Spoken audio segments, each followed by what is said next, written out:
Hello, everybody. Welcome back to the podcast. My name is Carlos Romero, and today we have a very special guest with us. He was actually my best man when I got sealed in the temple with my wife.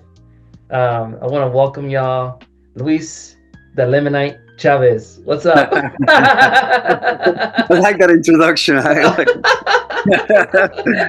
my Dominican Power Ranger, right? Oh, Power Ranger! Ah, exactly. Dominican Power, right?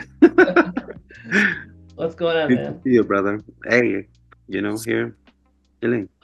Awesome. And in today's episode, actually, Luis is going. He's actually currently serving as a service missionary for the Church of Jesus Christ of Latter-day Saints. And it's our understanding that the church is pushing for more of this. I personally don't know much about how these service missions work. Therefore, I invited Luis to come to the channel and just discuss his experience and what's it like. So take it away, Luis. Tell us a little bit about yourself, you know, a little bit of your background and why you decided to go to serve a mission right now and how, just go ahead. All right. Well, thanks for the introduction. As you heard, I'm Luis Pedramena Chavez. Well, I've been a member of the church for almost like 30 years now. So we known each other for a very long time as well. That's right. We've known it And for each we other kind for of a like grew while. up within the church, right? Sort of, yeah, Sort of. sort of. We really got to know each other more as adults, but when I was a That's true though. teenager, I didn't really know you like Hey, hey. Yeah. that. Exactly. Yeah. And so as you were saying, the church has uh, this ongoing thing about service missionaries uh, to kind of like provide this, how would I say it? This merciful act upon all of us that want to be of service, you know. Um, Back in the days, we never had things like this, and now the Lord just he feels that the need that put us to work, right? And I'm very grateful about that. And the church has several different ways to have missionary services. They work in the bishop storehouse. They work at the temple. They work here in Utah. They work at the employment office. Um, and the one particular that I'm working on is the program for the recovery of addiction. Yeah, so it's pretty cool. And I was introduced to this program by a dear friend of mine from Brazil. She there was like little members assistant to that group, and she was like, Louis, can you please join? Like, we're just gonna be having a little meeting here over Zoom. Can you please? I'm like, sure, why not? And I joined, and I was feel kind of awkward first because I'm like, what am I in? But I tell you, it was like a life changing experience for me. To see how the Lord was enabling people to assist other of His children to feel the atonement in their life and change, you know. And then that got me like, I was like, oh, that was so nice, I want to do the same thing. I want to be a service missionary. So then I spoke to my bishop, then I spoke with the stake president, and just kind of follow the same thing when you fill out your application for a mission, right? And yeah, they called me, they set me apart like any other missionary. Right? The promises they were given to me, dude, I can tell you it was the most amazing thing in my life. For those that don't know, I did not serve a full-time mission. I didn't get the chance to. So this is actually a redeeming thing for me. I waited 23 years to be a missionary. Um, and I'm telling you, it's the best thing that's ever happened to me. To be in the service of our Lord, and especially to the people that want to have the atonement, in their life and make a change. Trust me, it's the best. It's one of the bestest things I ever happened to in my life. I'm so glad about my friend inviting me over for that Zoom meeting at one point. That completely changed my life. and I'm like super thrilled. And this kind of service, so they it's upon like your availability. So Mm. what is the time that you have? Obviously, I have my job, I have my my kids, so I had to juggle everything. So I do this especially on Sundays, right? Mm. After my work meetings, I go and we have like in person meetings and also via Zoom. So we do it all at once. And it's super cool, And sometimes I get to go to other wards and kind of like talk to the bishop, talk to the ward council, even talk to the members and say, hey, listen, we have this program. Like if you know anybody or yourself are struggling with some sort of addiction, please join us. And it's incredible. It's just amazing. Try to go see and find those that are lost and they don't know where to go. Because I don't know that many people that knows about this program. I didn't know, and sometimes people see me with my name, with my name and everything, and they're like, "What are you doing? Like, what kind of service missionary are you?" And when I'm telling them, "Oh, this is about like addiction recovery," they're like, "What? What is that? Like, I never heard of that." So yeah, so we're not very known, but I guess that's part of the reason that why the Lord has called people like me because I'm very into like, let me tell you, you know, I don't keep any secrets. So I've just go like, let me tell you, and I'll be talking to people left and right. I do it in Spanish, I do it in Portuguese, I do it, in English, whoever it comes my way, and I'm like, listen, have you heard about this program? You know, and yeah, so that's pretty much in a nutshell what is that I'm doing. I don't know if you have any other questions, something that you might I want really to. like the fact that you're doing it because I remember when I was a missionary and I actually started in Utah. There were a couple of people that we taught that actually went through the AA program. Mhm. But for me, it was kind of, I don't know, I just found it a little bit difficult to actually go through the channels to like get people that you meet to go so that they can go through the program. But I think it will be a lot easier now if you have service missionaries like yourself because you're a missionary, right? And if you have like full-time missionaries out there that are mainly proselyting and they find people with addictions, then they can Mhm. contact you and they can be like, hey, listen, we have this person that's having an issue with Oh yeah, XYZ. And especially they the bishops. That's the first person that always trying to contact us, or they send the people they know they're going through something, and they send uh it to our program. So yeah, so it's really really cool. That's cool. And since you've been in this program, is there any particular story that comes to your mind that was specifically impactful as you've been serving?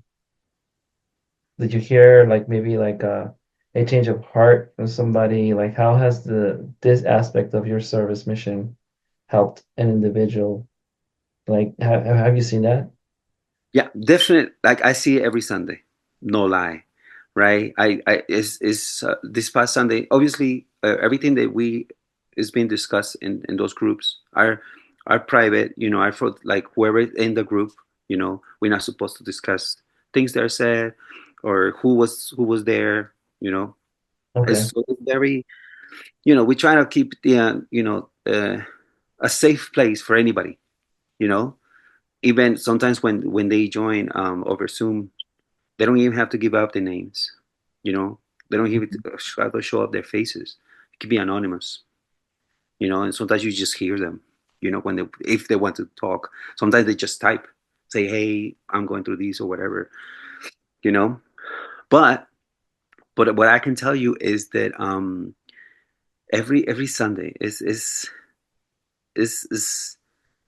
I'm telling you, it's a life changing. It's like because you hear people that love the Lord and they want to change something about an aspect of their life that is just not helping them be the best version of themselves. So every single time you can feel the spirit.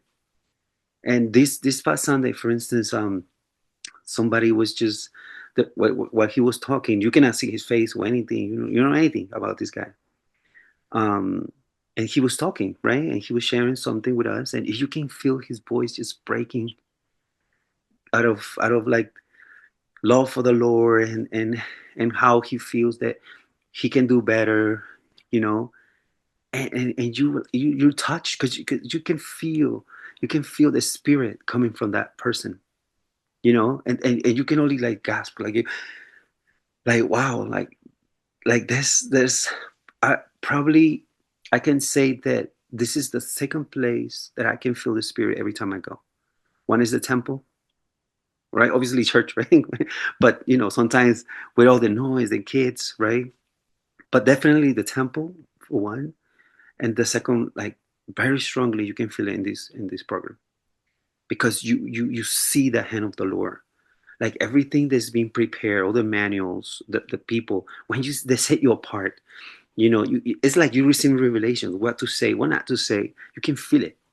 You can it comes to your mind. So when people are saying something and you reply back, you can see the hand of the Lord in it. So it's I'm telling you, every single time I always say, hey, listen, I'm the one getting, you know, benefiting from all of this.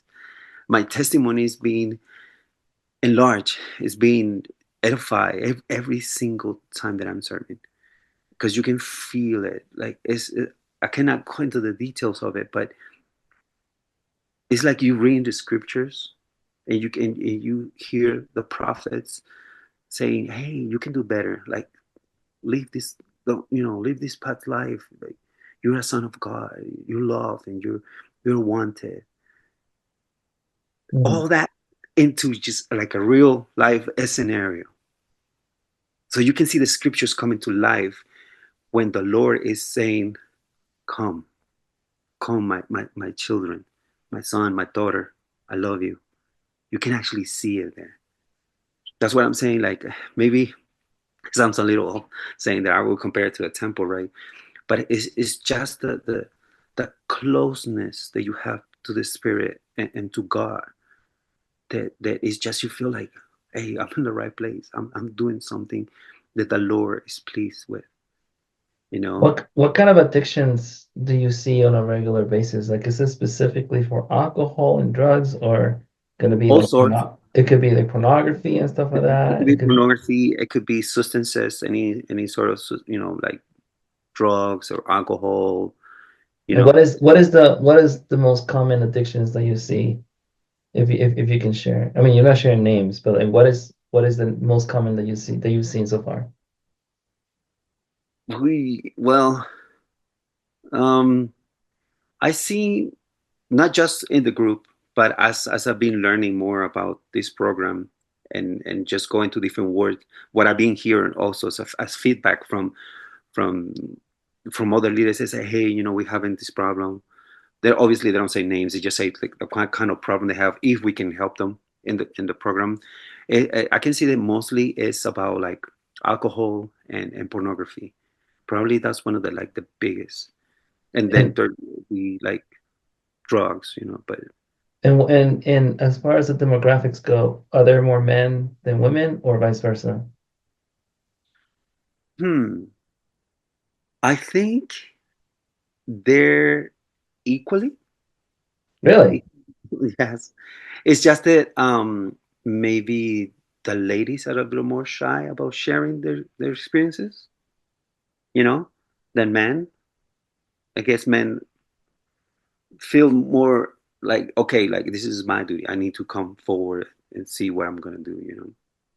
But we have a lot of female members that have come to our meetings, you know. Because you're serving in Utah, are most people that go to these meetings, are they mostly Latter-day Saints? Yes, Wow. mostly, but not all, because we had a couple guys. I think they were not members, Okay. and they were seeking help.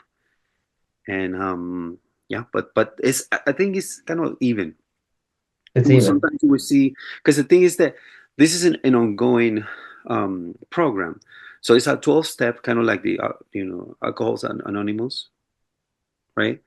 So it's a 12-step program. So every week we start with one of the steps, and we keep moving forward until we're done. Once we're done, we go back to the first one, and so forth and so forth. So it's never ending. So like we don't have breaks. Like whatever we're doing, that's something we need to be there, regardless if anyone shows up or not. So because we want to be available for anybody that needs at that specific moment. Right. That they know So that we are going to be there. I think that is good to talk about this. Why? Because especially in Utah, I can imagine because whenever I mean, what a lot of times what you get from the culture, especially from the people that leave the church, a lot of times they have this idea of what the culture is like. Like everybody has to be perfect almost. Some people have the mentality, and people forget that church is a hospital for the sick. You know what I mean? And I think that if anybody has an addiction within the church or within your local ward or branch, or if anybody that's struggling, I feel like it's necessary for that person to feel comfortable going into a space where everybody's going through something, you know? Because I remember when I was, I've been to many different wards and branches, and there are some people, for example, in like past and testimony meeting, that they will go up to the pulpit and they'll have crocodile tears because they'll have like a napkin in their hands. They'll testify and they will like pretend to cry. I don't know why they do this. No tears coming out, and then just like, pat their faces as if something's coming out. Like, why are you doing that? It's Uh, true. I it's seen like it. it's like this look that some people feel that the pressure to show like everything is fine. But I think it's okay to show that not all the time things are gonna be okay, Hmm. you know. Yeah. And I'm very glad that the church is actually doing something like this. That we're now, well, I think we've always done this, but I think that the way that it seems like it's being done is more organized, you know. Uh, Yeah, I can say it's more organized now. and oh, and I have a question now. Now that you guys are doing this service mission, I see some people online, some missionaries online that are creating content that are on their service mission. Hmm. Are you guys doing something like that? We are. We are. So actually, we are in the works to do something. We are making a video, kind of like kind of explaining what the program is all about. It's just that since so okay, so you need to have permission from the church because you're representing the church when you do something like this. So I don't know how these other missionaries are doing it, and I can tell you on my mission, we need to request permission from the church That's weird to. because the missionaries here, they basically have a green light. In fact, but there was this one missionary that was here not too long ago, a couple of weeks ago, and he was really good at making content. In fact, he was so into it that he actually brought like cameras with him, like sick cameras to use. I was like, I'm so jealous. I'm like, man, this is so cool. And they film and then they share. And they said there was this one other service missionary that's serving in my ward, which I should bring him over. They said that if you share online, right? And there's like certain things that you got to do on Facebook, but if you share content online, you have a higher chance of getting recognized by the people in your area, Mhm. especially if you use like Facebook and stuff like that. Right. It's actually some of the elders in my area, because of the content that they were creating online, they were actually recognized by strangers when they will go to the store. Oh, You know what I mean? mhm. And so, like, since you're doing all this to helping people recognize the program, I think it will benefit if you guys do something like that because it seems that I think when it comes to sharing the gospel online, I think that the membership of the church is just now starting to catch up. Even Mhm. though we've been trying even though that the leadership of the church has been trying to do this for like 10 years now, I feel like it's just now the members of the church are starting to catch up, you know? And Yeah. so, Yeah. And like I can tell you that for instance, my companion, he's an older gentleman than me, mhm, right? And and the other set of companions, they're a couple. They're a husband and a wife, and they're also older than me. So so when I'm when I come in, I was like, "Hey, why don't we do this?" Like, and I started talking to the assistant mission president. I was like, "Hey, why don't we do this? Like, we need to video. We need to." So we actually kind of doing that right now. We're working on getting that. But once we have done this video, we need to forward it to our mission trainer, person, so he can review it, so he can see that you know it's up to standard, because we're representing a program of the church, right? Because And it's a sensitive program, maybe. I right, mean, exactly. But perhaps, and once he gives us the okay, we're gonna upload it, right? And but the sad part of it all is that we there's, like I was saying, there's a lot of people that don't know about this program. So the assistance sometimes it varies, but it's not that many. Knowingly that there's more people out there, right? That they have the need of such programs, and so we try to reach them out. You're like, say, what can we do? All right, we make this video. So we're gonna also work with the Portuguese ward. mm, That's something that I say, listen, why don't we get them together, because they don't have a program in Portuguese, and I can manage Portuguese somewhat, and we're gonna invite them to join our program in Spanish, and kind of have like combine until like we are pretty big, and then we're gonna split up into like Spanish and Portuguese, and you can just understand Portuguese if you know Spanish, you know, cool. sort of. Sure. And Tagalog, right? Filipinos. No, no, no, you don't understand jack squat. Aside from trabajo and cuchara and horas and all these little common words, There you go. ¿Cómo está? como Well, está, whatever. hey, But the rest I'm lost. I don't know what my wife is talking to her friends about, and I could care less, to be honest. well, okay. Okay. By the way, but those that don't know, my wife is Filipina, and so that we have a rule in the house that she doesn't care about learning Spanish. I don't care about learning Tagalog. So Right. we're good. Yeah. But you know what? She speaks a different kind of Tagalog. She speaks Cebuano actually. I She does. know. She has like She three speaks. different dialects going on. Whatever. Yeah, I barely understand when she types something because Yeah. it's completely different. I'm more used to like Filipino Tagalog. Tagalog, Tagalog. All right, right. I have another question for you now. You said that a lot of people, not a lot of people know about this program. Is there a website that the church has that people can go to? We Uh, do. how how can members of the church be more aware of this program? And is it just youth? I guess you're dealing with Utah, but are you aware of? I'm pretty sure that it's everywhere, maybe, right? It's all over the states. So it is everywhere. It's just that they're not well known, so the numbers are really small, if that makes sense. Because I was even talking to a friend from Mexico, Yucatan, and I was telling her about it, and she was like, "We don't have that here." I said, "Yeah, you Okay. do. It's just that you don't know where it is. So it's just like super far from where she lives, and that's why she never heard of it. It's not well known. Even the bishop, because that's one of the tools that all bishops have. Because sometimes they encounter situations that somebody is going through some sort of addiction, to something, obviously, right? The bishops, right?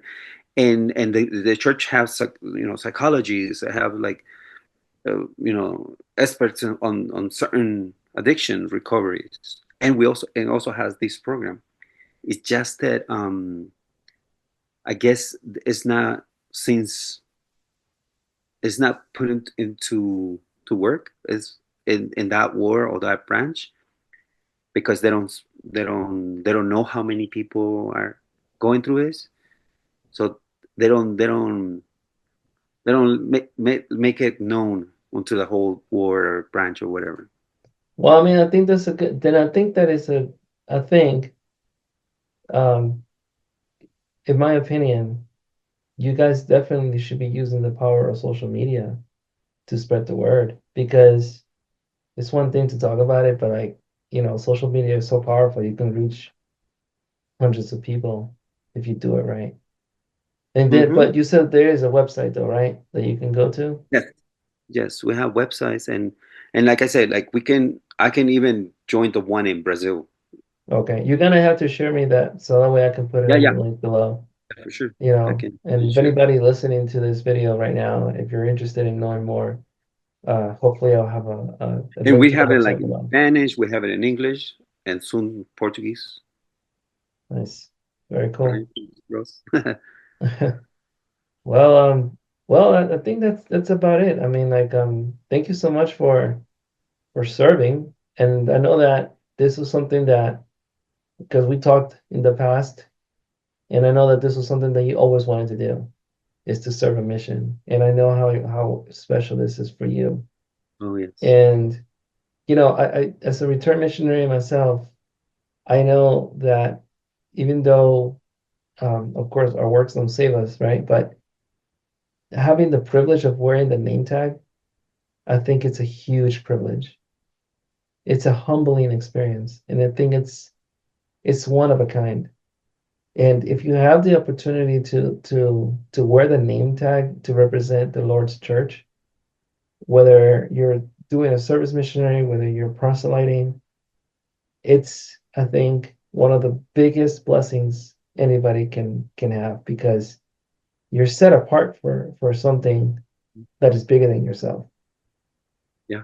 You know what I mean? And I can testify that whatever type of mission you're in or where you are, you're gonna be given priesthood power to act upon that calling. Because I mean, look at me, right? I served in Utah, and some people might laugh when I say that, right? But dude, I will not trade my mission for nothing in the world. I was placed in Utah for a reason, and I saw miracles. We saw miracles. And it doesn't matter where you serve or what kind of mission you're serving, it all matters is how you serve. That's true. Right? That's actually very true. And yeah, like you said, obviously the ideal uh, is that you outuse her a full time mission. You know, If you're when young. you're young. And if you're young and you're capable of doing it, take advantage. Exactly, exactly. Take Because advantage of now, that. I mean, you now the Lord is be so merciful that you can do it now, even when you have kids and yeah, in a Yeah, job. yeah, But it's harder.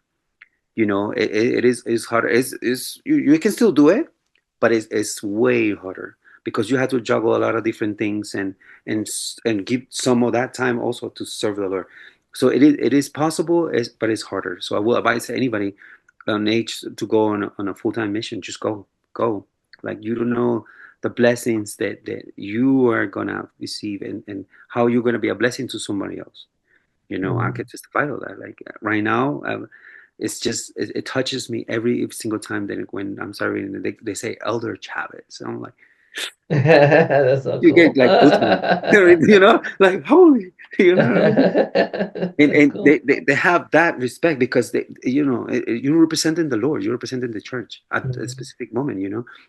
And it says, you know, even like you said, it doesn't matter if it's service missionary or full time missionary or any other kind of missionary, right? You still serving the Lord. You're still Yeah. representing him. You have a name tag that says the name of the church, says has your last name and the kind of mission that you're serving in. You know, so yeah, it's all about service and giving all of you to the Lord. That's pretty much everything. Yeah. Well, I think that we're gonna close this interview, but in order for us to finish, I just want to invite you, Luis, to give the audience your testimony of Jesus Christ and his atoning sacrifice. What does that mean to you? And what does it mean to you to be a part of this church? Well, I can truly say that this is the Lord's church. That He's the guiding power. He's the being that is actually guiding us in these latter days. and through his prophets, he's telling us his will and everything that we need to come back to his presence. I know this church is the church of Jesus Christ in these latter days. I know it. I know he's real. He lives, that he cares, that he loves us, that he's still working for our well-being, for our salvation. He's still doing everything he can so we can be better and we can come back home. I know that. I know he comes and visits us sometimes, to our leaders, to our ward, to our branches. He comes. I know that. I I know he's my redeemer and my savior, and that he has blessed me with the opportunity to serve other of my brethren that are struggling for a time, only for a time. But um, I know that we have living prophets that they guide us, right, in these latter days. I know the scriptures are true. I know that the power of the atonement can make miracles in anybody's life. And you don't have to just go through like hardcore addiction, like pornography or alcohol or even drugs. Like President Nelson gave a talk one time, and he said that anything that it has your attention and becomes a habit, that's an addiction. Like even to social media, even to some sort of recreation that you just focus on to that, it can become an addiction. Even food can become an addiction. So it's not just these hardcore things that we know of, right? It can be anything that your mind and soul, everything is into it, you know. And I know that the Lord wants us to be better, to change, to grow spiritually, and especially He loves us and He wants to come back home. And I know that, and I really do know that. And I want to share this in the name of Jesus Christ. Amen. Amen. Well, thank you so much, Luis. I forget every time that I'm talking to people, to ask them if they can reach out to you on social media or anywhere else. Uh, but yeah, thank you so much for sharing your testimony. We've been talking about doing something together, and hopefully we'll do more in the future.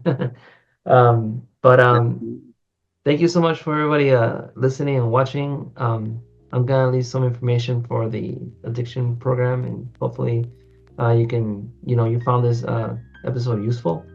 And I just want to bear my witness that Jesus is the Christ. And yeah, thank you so much. God bless and have a nice day. Thank you for watching. Like, share, subscribe. Take care. Bye.